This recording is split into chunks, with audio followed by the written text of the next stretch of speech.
la parte anterior os hablé de los fenómenos mitológicos que rodearon a los ancestros y al nacimiento de Alejandro Magno.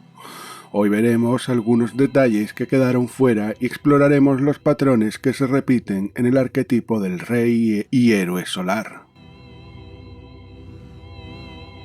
En el 343 a.C., con solo 13 años, Alejandro fue puesto bajo la tutela de Aristóteles, convocado por Filipo II. Las enseñanzas del filósofo calaron hondo en el carácter del joven príncipe, marcando su futura forma de gobernar.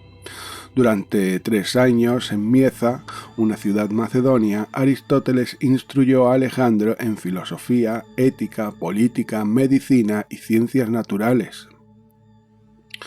Se decía que Alejandro era una esponja, un alumno excepcional, ansioso por absorber todo conocimiento. En este tiempo, la relación entre Filipo y Olimpia estaba muy deteriorada. Olimpia había tomado el control de la educación de su hijo, inculcándole nociones de magia y artes ocultas. Con un fuerte carácter y gran influencia, aunque Filipo intentó guiar su formación, la presencia de Olimpia en Mieza seguía siendo palpable, ya fuera a través de cartas, mensajeros o incluso oráculos. Además de las artes liberales, Aristóteles le inculcó la idea de la superioridad de los griegos sobre los bárbaros, enseñándole que gobernar con sabiduría y subyugar a los pueblos salvajes formaba parte de su destino. También le transmitió la geometría oculta de Pitágoras, el pensamiento de los presocráticos y los principios de la lógica. Sin embargo, más allá de la educación racional de Aristóteles, Alejandro estaba anclado en las enseñanzas místicas de su madre. La instrucción de Aristóteles le dio una base académica a las creencias que Olimpia ya había sembrado en él.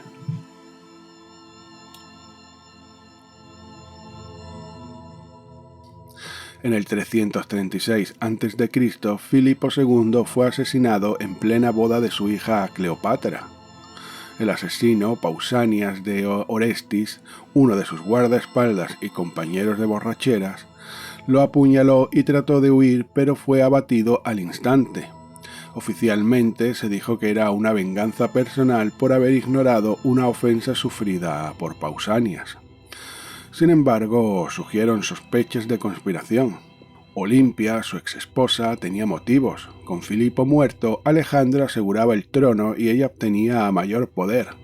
Se dice que incluso honró al asesino con premios y festejos. También se ha señalado a Alejandro o a la nobleza macedonia, que podría haber visto en Filipo un estorbo.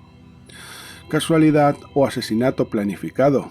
La historia no lo ha dejado del todo claro. Pero lo que sí sabemos es que Alejandro fue el mayor beneficiado, tomando el poder sin oposición.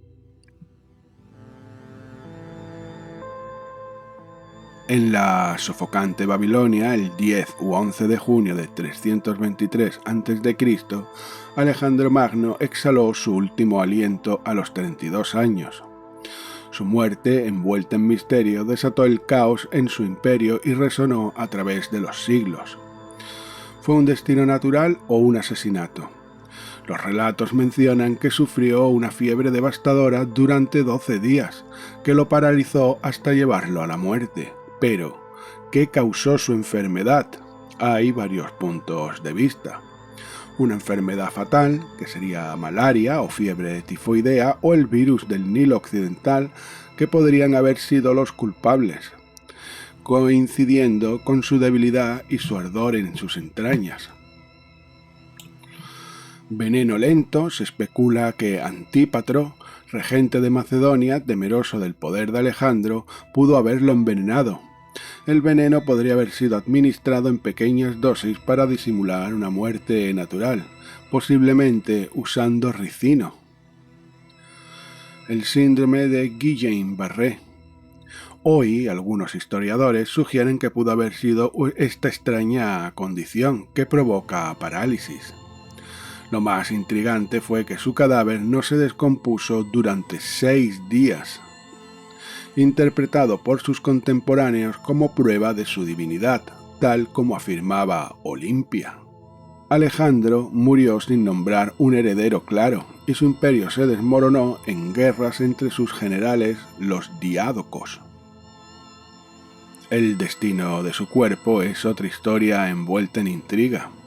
Su cadáver, embalsamado, debía ser llevado a Macedonia, pero Ptolomeo I lo interceptó y lo trasladó a Egipto. En Memphis fue sepultado con honores divinos.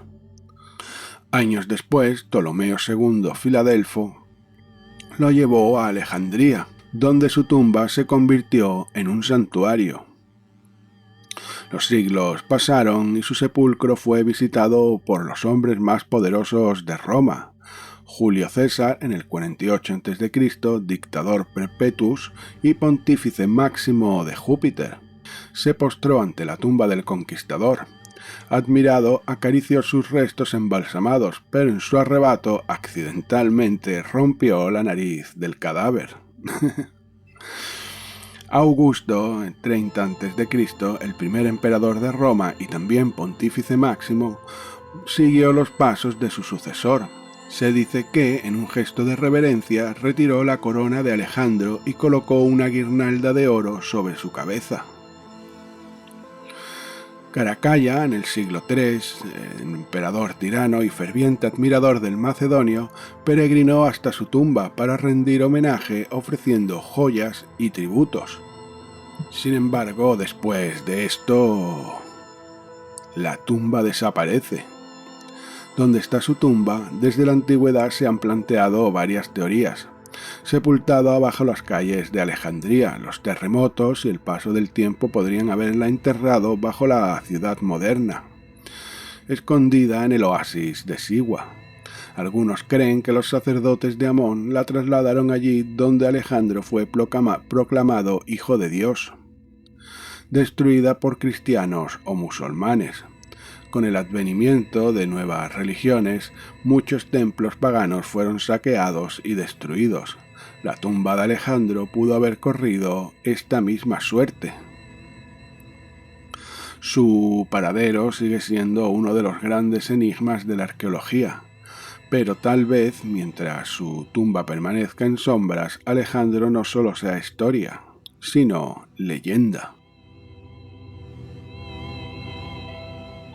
En el 316 a.C., tras la muerte de Alejandro, los generales de su imperio se enfrentaban por el poder.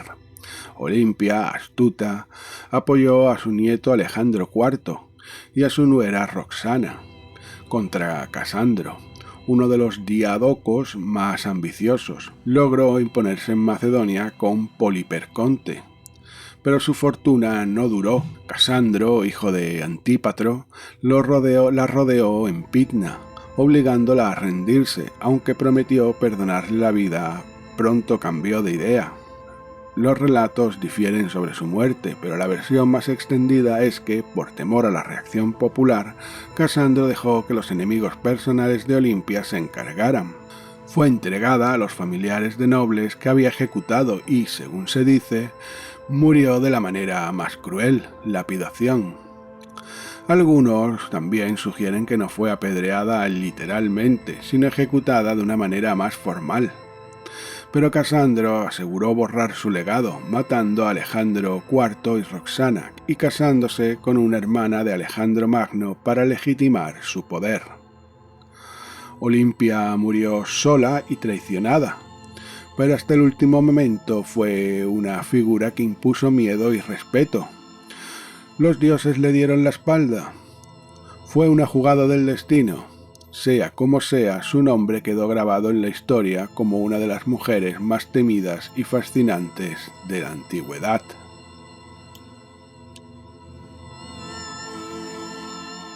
Follow the yellow brick road.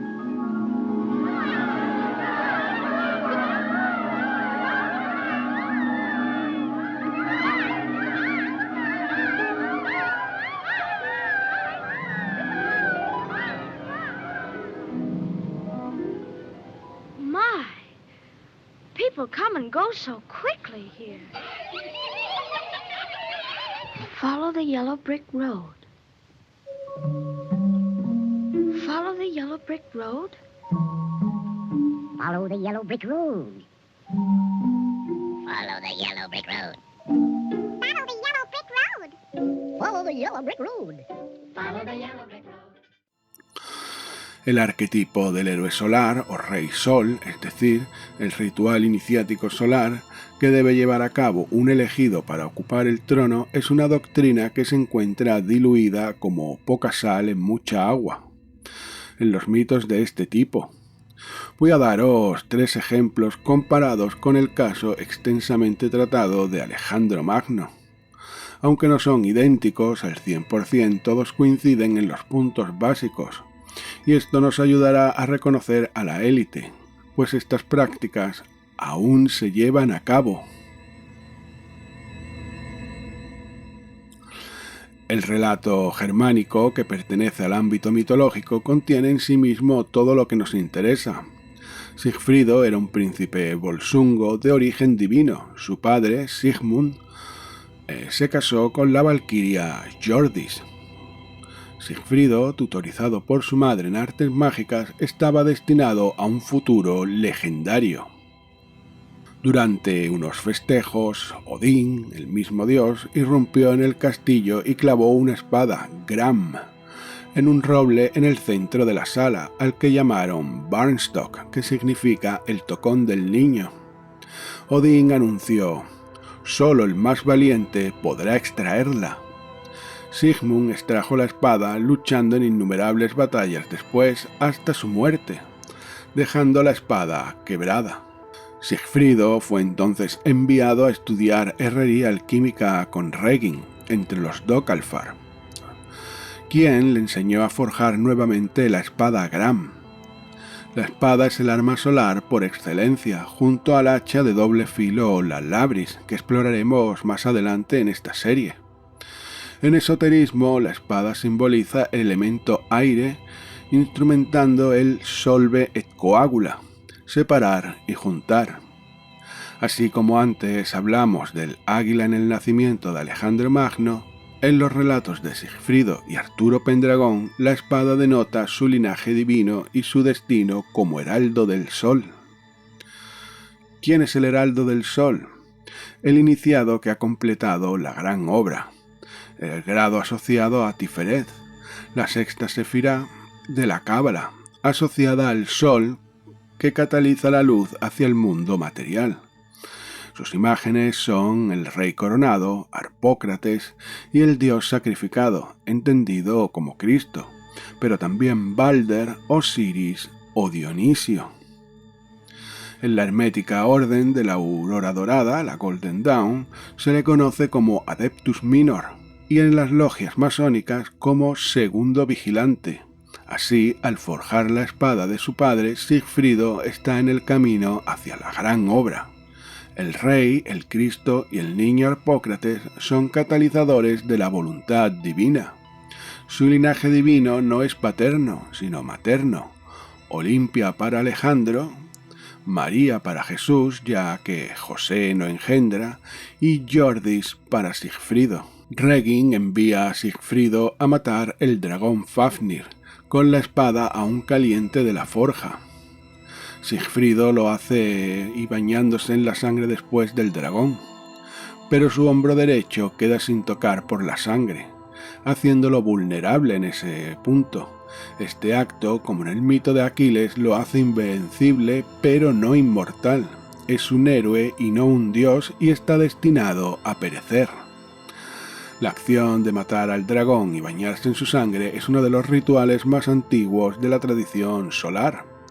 Esta narrativa se repite con Thor y Jormungandr, Moisés y Aarón en Egipto, Hércules y la Hidra, Marduk y Tiamat, Indra y Vritra, Ra y Apophis, de manera cíclica de hecho, Gilgamesh y Umbamba, y San Jorge y su dragón, interpretado adrede erróneamente como la victoria sobre el paganismo, pero que en realidad refleja el ritual sacrificial de sangre del iniciado.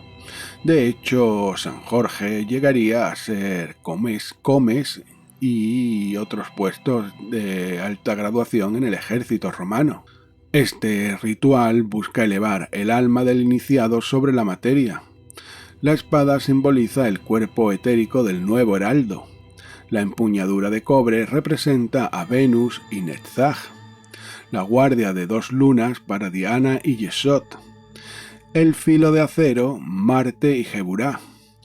El acero del filo penetra en el cobre venusiano de la empuñadura, atravesando el velo lunar de la sacerdotisa. La espada alquímica es el mismo símbolo que el Ankh, que ensambla lo masculino y lo femenino a través de una puerta. Existe la violencia implícita en un acto sexual, que une ambos opuestos en un único emblema andrógino.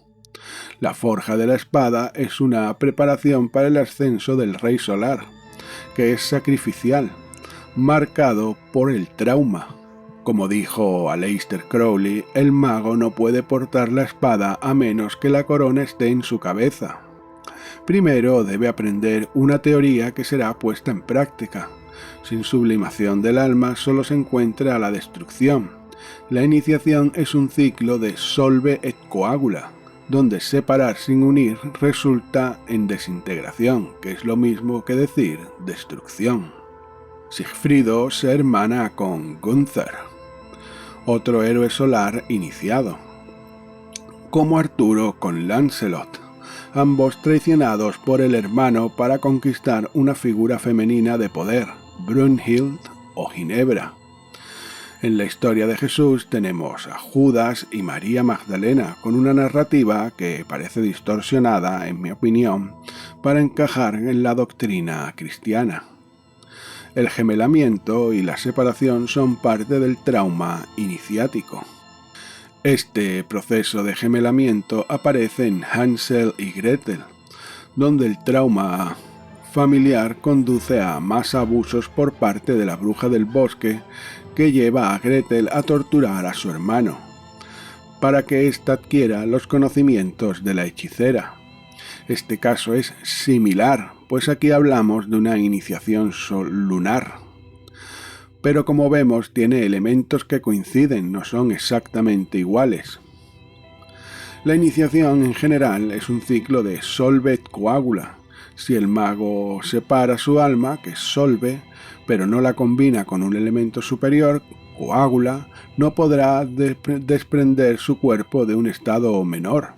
Sería como un enfermero tratando de operar a corazón abierto, o, como decía Jesús, tirar perlas a los cerdos.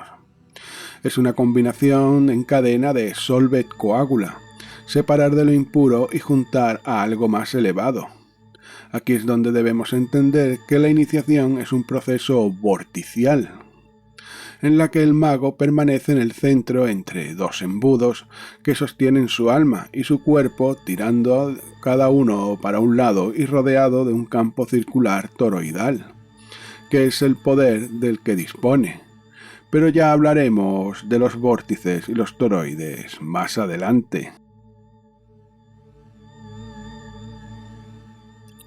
La revelación de Alejandro en el templo de Sigua, la cripta en ritos saturnales y mitraicos o la prueba de la espada de Sigfrido y Arturo son momentos de transformación o iluminación, demostrando su ascendencia divina a través de la voluntad de poder, como dijera Nietzsche.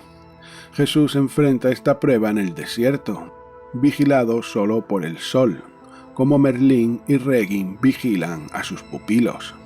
El héroe enfrenta sus miedos y debilidades encarando al demonio Choronzón, superando la prueba con voluntad de acero. Esto refleja el enfrentamiento a la sombra de Jung. Este tema está tratado en detalle en otro vídeo en el canal que os dejaré en la caja de descripción. El proceso puede tomar varias formas. El colgamiento de Odín, sacar la espada, enterrarse en ritos antiguos o el vagabundeo en el desierto de Jesús o Zaratustra. Es un camino de sufrimiento donde el ego se disuelve y se sublima. Tras esto, Odín obtiene el conocimiento de las runas. Jesús y Zaratustra se revelan como portadores de la verdad. y Sigfrido y Arturo se convierten en reyes solares legítimos. La segunda prueba puede ser asistida como Jesús con los panes y los peces o Arturo con la ayuda de Merlín para obtener Excalibur en el lago. Aquí el iniciado aplica lo aprendido en todo lo anterior. La tumba de Alejandro, como la de Arturo o Jesús, sigue siendo un misterio, simbolizando que el fin del iniciado no pertenece a la tierra, sino a un estado etérico, el rubedo, la eliminación total de lo físico. El rubedo y la prueba de la espada son duales, a nivel material y espiritual. Se inicia con una boda alquímica menor con una mujer de carácter especial, como Brunhild con Sigfrido, Ginebra con Arturo, Olimpia con Alejandro, María Magdalena con Jesús o Dalila con Sansón.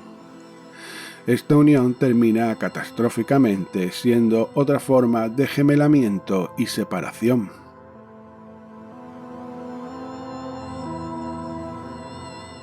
El rito iniciático solar sigue estos pasos, seamos rápidos: separación e instrucción, demostración de lo aprendido, la voluntad de poder, gemelamiento y separación, la disociación, pulir la roca, la boda alquímica, muerte y resurrección. Estos pasos se reflejan en los procesos de control mental asociado con MK Ultra, cuando leemos los documentos oficiales del proyecto o cuando atendemos a los casos conocidos como los de Cathy O'Brien y Bryce Taylor. Las fórmulas mágicas y los sigilos son equivalentes a palabras disparadoras, el teléfono rojo o la mariposa Monarch. Por ahora, que el sol ilumine vuestros pasos, pero recordad que la luna salvó a Sherezade de la muerte. Así es, y no exagero.